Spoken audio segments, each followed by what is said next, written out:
guys, so today I wanted to show you another piece that I actually created a while back, but I created it before I did any of my recordings of how I composited things together, and this is actually an image that I still really love, and so I really wanted to share it with you. So this is the final image you're seeing here, but like I've done in the past, I'm going to kind of walk you through the layers and how I put it together. So this is where we started.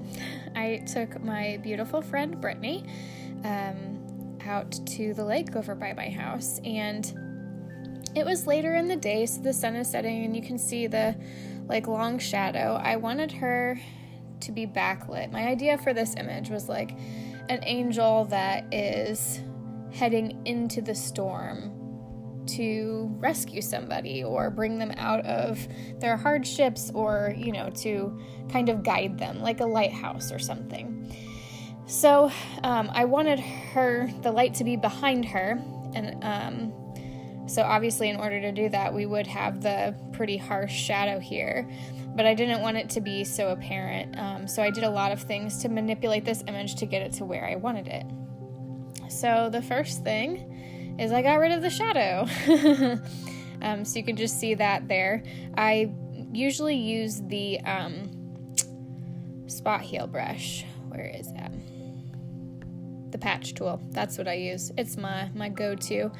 I mean, you could use the clone tool or patch healing. There's a lot of different things, but the patch tool is my go-to typically for that sort of a thing.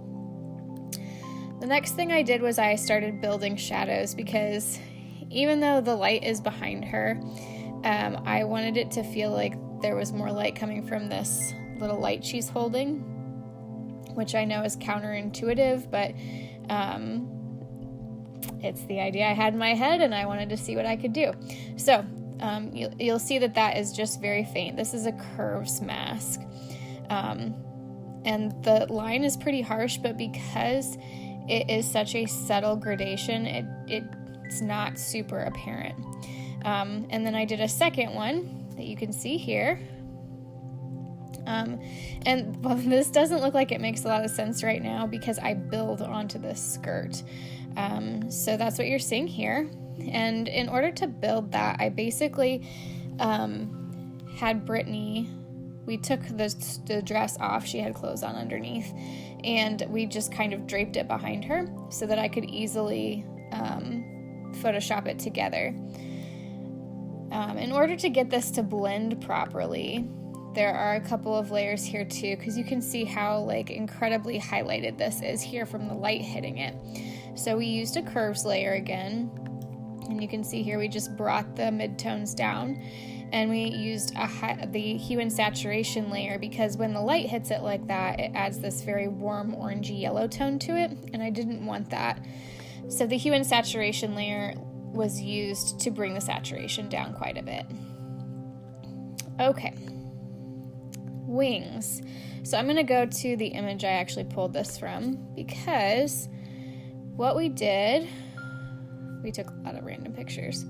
I had these tiny little angel wings that we used for newborn pictures, and I basically just had Brittany hold them up, and we photographed them backlit, and then I plugged them in how I wanted them to be.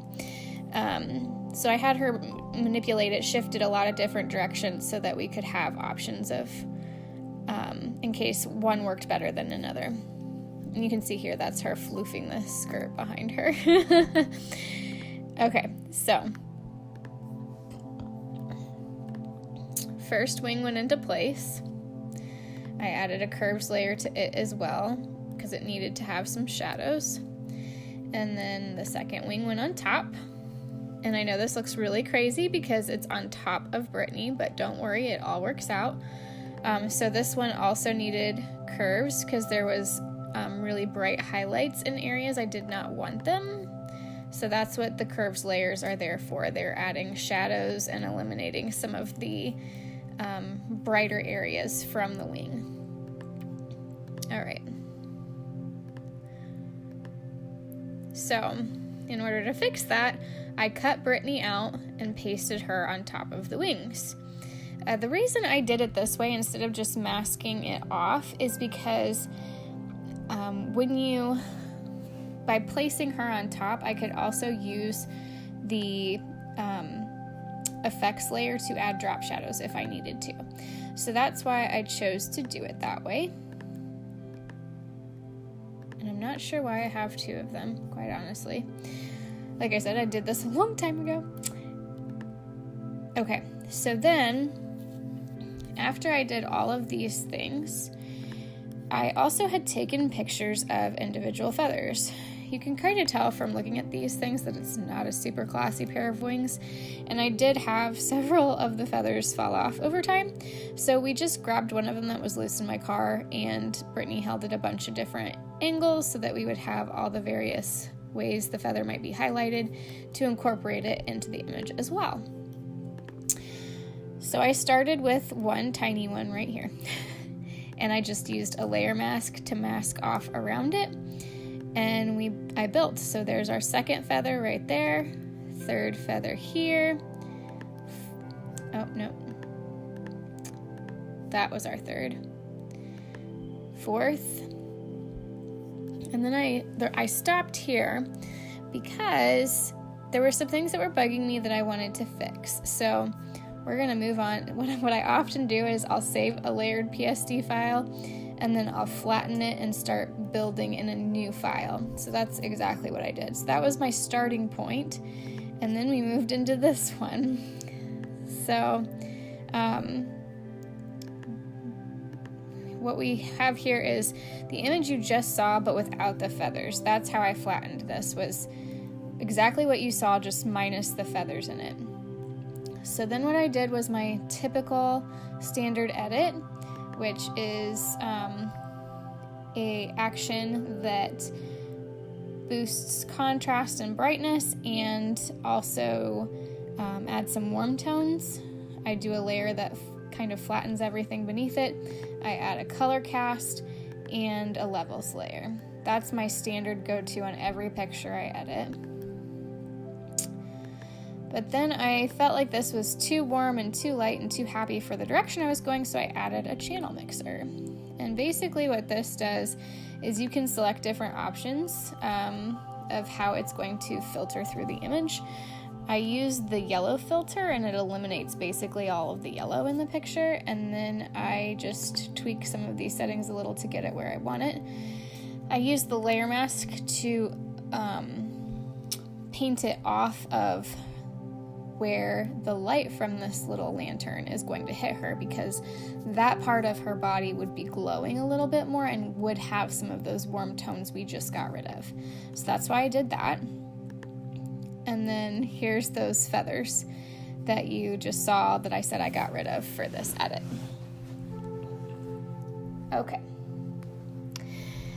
Another thing I often do is this action that is a matte action, and it basically just brings down the highlights and and it kind of flattens out highlights and shadows. It eliminates some of that contrast that I add in naturally.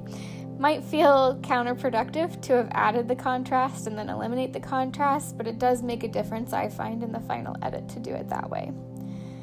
Okay, now we get into some of the tweaking and stuff. So you've seen me guys do this a million times in my other composites, add a curve layer where you can see I'm creating the light beam from the sun behind this angel. And you can see in my curves layer here, I basically just pull down the upper midtones.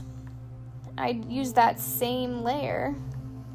You can do that sort of thing, and I do it a lot, where I will select the layer that I liked and then do select, load selection, and it'll have the layer that you're currently on. You click OK, and it highlights that that selection in the layer mask for you, and you can create a new layer. So if I was doing that here, I could do I did hue and saturation for that, and it automatically created that same layer for me with the same mask.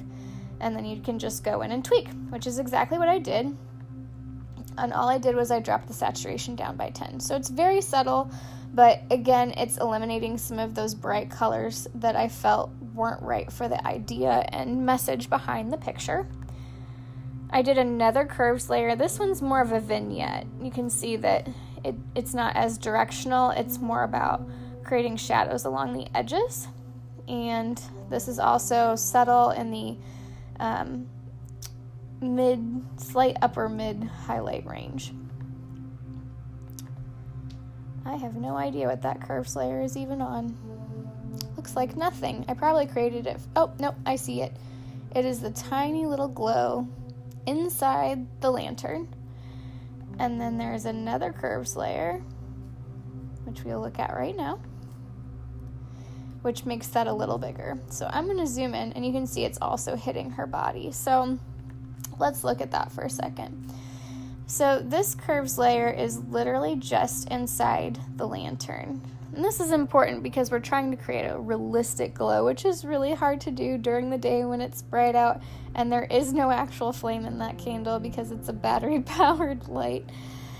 So what you'll see here on my curves layer is you can use curves to just affect highlights and shadows, but you can also use it to manipulate colors, and that's what I did. So this curve here, what I did was in the upper highlights, I brightened everything in the mid-range there quite a bit.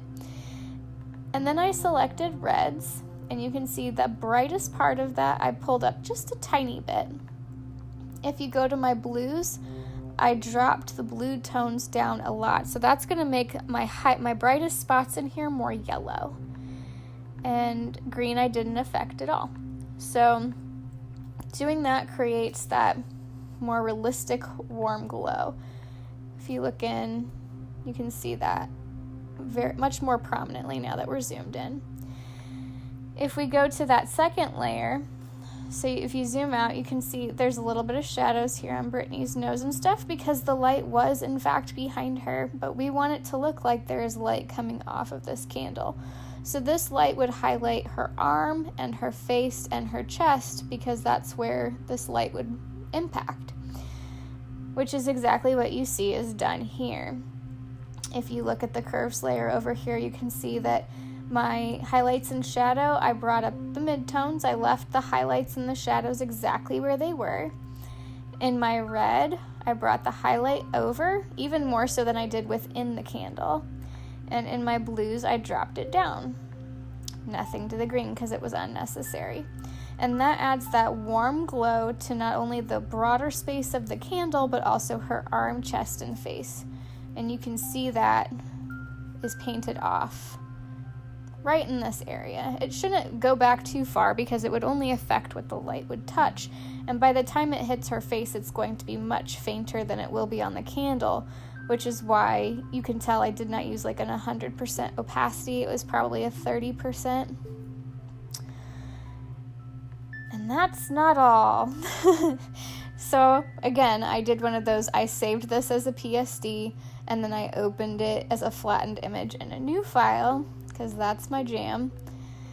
And that horizon line was driving me nuts. I hated the fact that it was tilted. So I pulled it in and I straightened it out, stretched it out. One of the things that you didn't see me do was drop in the new sky. Quite honestly, I'm not sure where that file ended up because these are the only PSDs I have in here. But that's okay. So you'll see I dropped the horizon line down, I straightened it out, and then I did add 2 more larger feathers.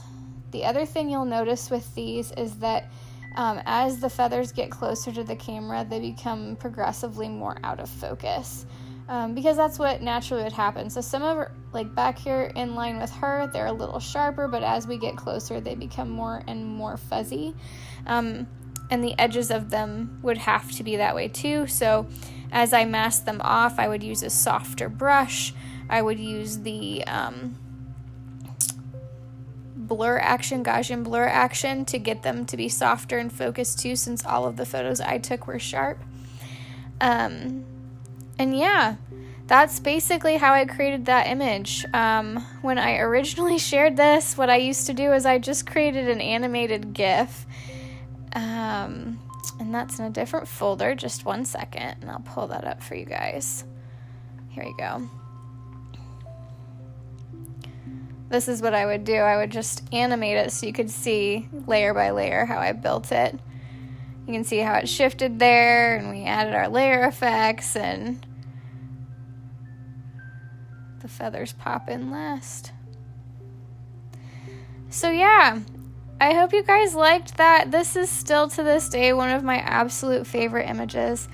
I am hoping in the future to make more angel images just because it's so fun and something different, and I feel like so much of my fine art stuff is kind of serious and trying to hyper-realize emotions and experiences, and this is more like, I don't know, fantasy and hopeful, and it's just a different kind of thing. So let me know what you guys think. Do you like this style? Did you like seeing the process? Do you have questions? I would love to hear your questions. Thank you guys so much for watching, and I will look forward to sharing my next piece with you soon. Bye!